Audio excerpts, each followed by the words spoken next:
Over 5 years ago, we built our first van, and during that build, I made a lot of videos that I put on YouTube. And now that we've traveled in the van for several years, I'd like to go over the build and give you some feedback and tell you what was good, what was bad, and the things I've changed. And hopefully, that'll help you build out your van. I'm also going to mention some of the things that I see some professional van builders doing that I think are just wrong and something to look out for. There will be definitely more maintenance videos along the way and a few van build videos still. But over the next few years, you're going to see a lot more travel videos. Soon, we're going to start our epic journey that's going to take us from Key West to Dead Horse, Alaska, and everywhere in between. So if you're interested in that, make sure you subscribe and also follow us on Instagram. I'm starting to use Instagram more and more. On the website, it's broken down to categories. And the first two categories are the introduction and the van selection. Before you build your van, you need to know how you're going to use it. You might only want to use your van for weekend trips, and during the week, use it for work. I mean, if during the week you're filling your van up with Amazon packages to deliver, then you're going to want to build your van out a little bit differently. You're going to want it more convertible.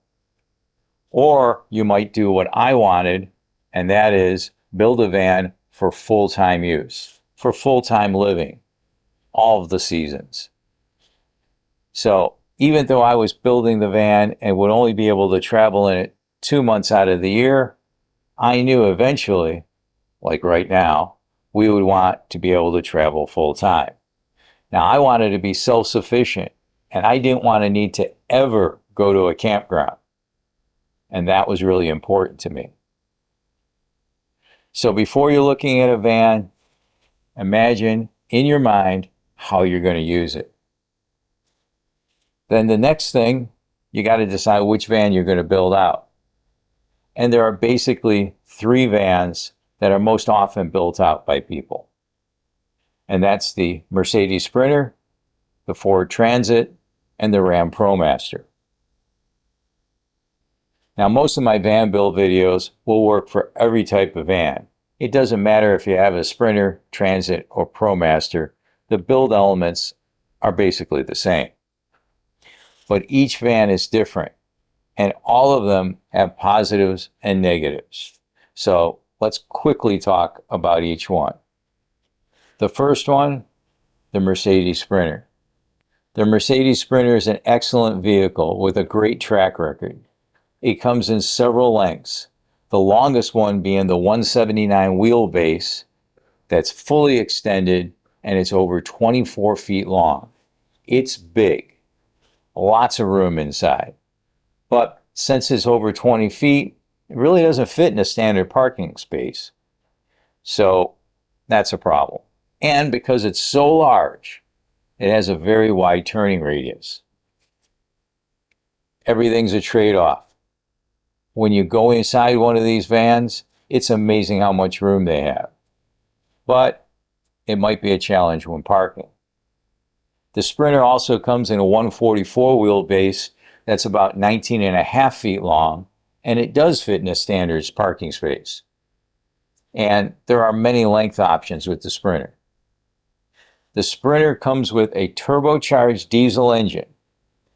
Very, very reliable until it's not. And when it's not, or it needs service or repair, it's very expensive. I don't know about that, but I've talked to people and I've seen horror stories online, on YouTube, about the cost of even having brakes done and general maintenance. I didn't want a diesel, so that made the Sprinter completely out. Then there's the Ford Transit, and the Ford Transit comes with a gasoline engine, and it was a strong possibility. The Ford roofline sweeps back faster than the ProMaster and may actually look better. But because of that fast sweeping roof, it doesn't have the storage space above the passenger and driver seats that the ProMaster has. I also found that the roof is not as strong as the ProMaster. Many people online, when they were putting air conditioners and fans on the roof, were finding that they had to provide more support to the original roof on the Ford. Now, it's also narrow like the Sprinter. The internal width of the Transit and the Sprinter is about 70 inches, and that's 5 inches less than the ProMaster. Now, you might think, why does 5 inches matter? And some of you watching this video already know the answer. And that 5 inches allows us to sleep sideways in the ProMaster. And a standard size mattress actually fits in the ProMaster without any modification. So instead of sleeping from the front to the back on the ProMaster, you can sleep from the passenger side to the driver's side.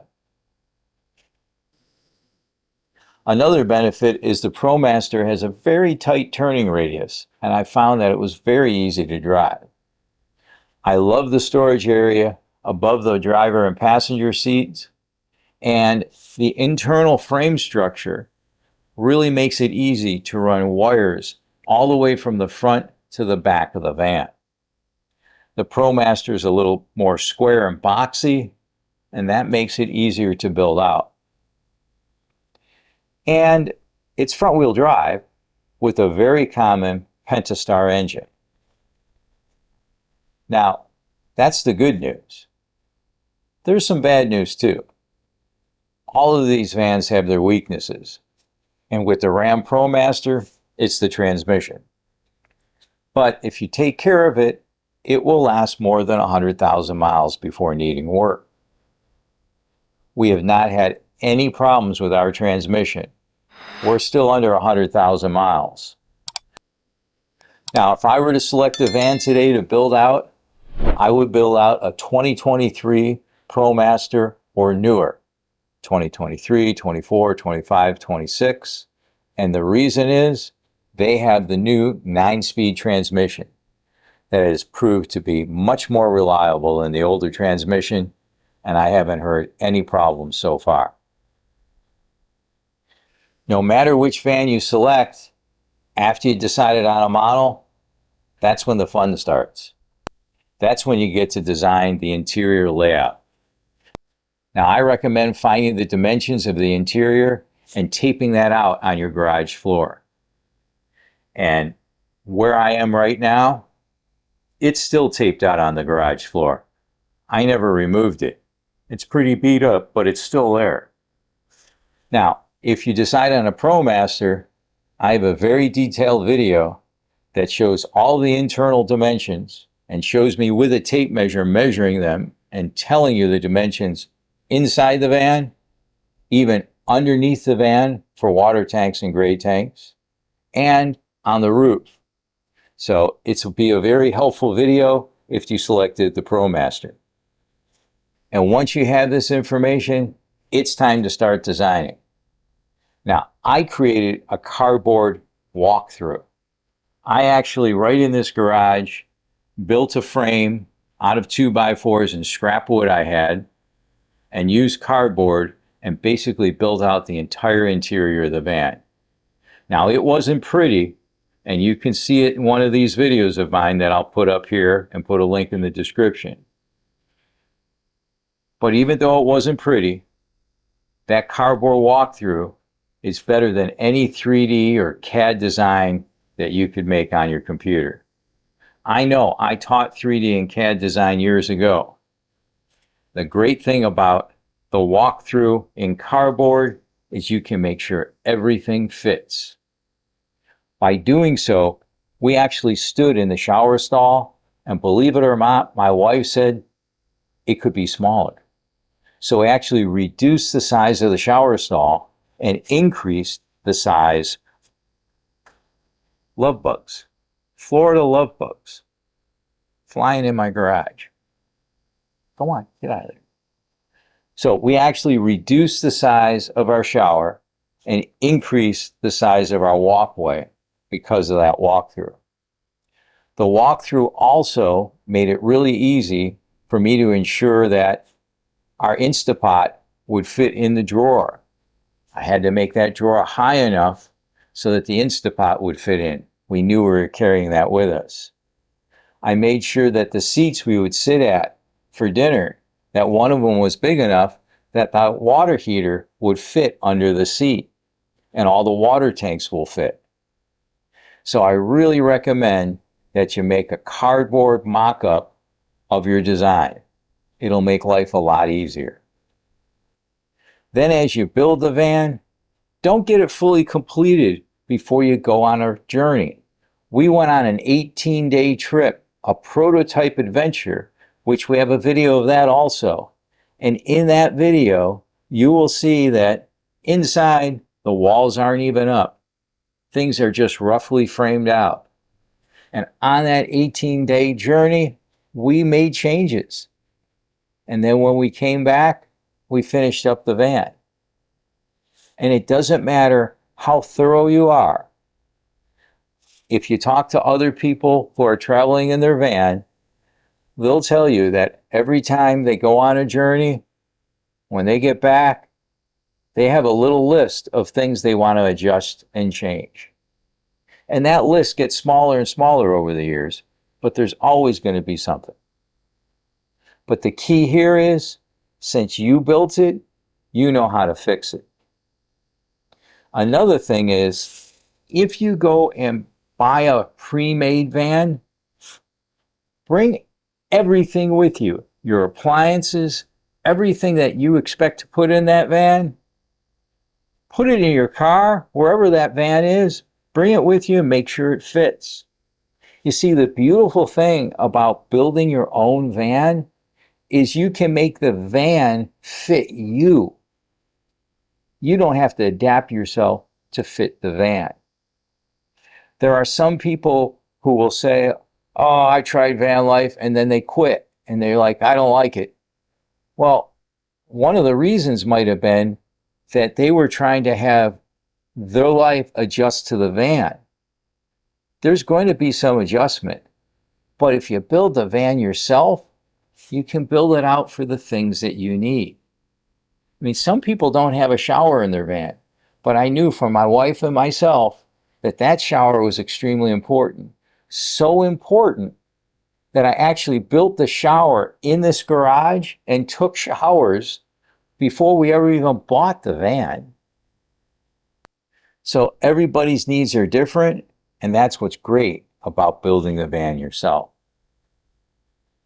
If there's a van life get-together somewhere in your area, like Peace Love Vans, they have events in Florida and now in Colorado, or Van Fest, which is also in Florida. That is a great place to go and look at people's vans. And 99.9% of everyone who has a van, whether they built it out themselves or they bought it, they're happy to show it to you. I mean, it's just part of the culture. The van life community really supports each other because the people who are traveling in their vans, we're all kind of the same mindset. If you found this video useful, please give us some positive feedback by giving it a thumbs up, subscribing, using our links, or even better, putting a comment below. I really appreciate you watching, and I'm hoping you'll see our other videos. I wanna find freedom faster before the daylight turns to gray. I wanna find freedom faster and spend it all on today. It's not a race to the finish line, it's just the comfort of your hand in mine. Yeah, we're gonna find freedom faster.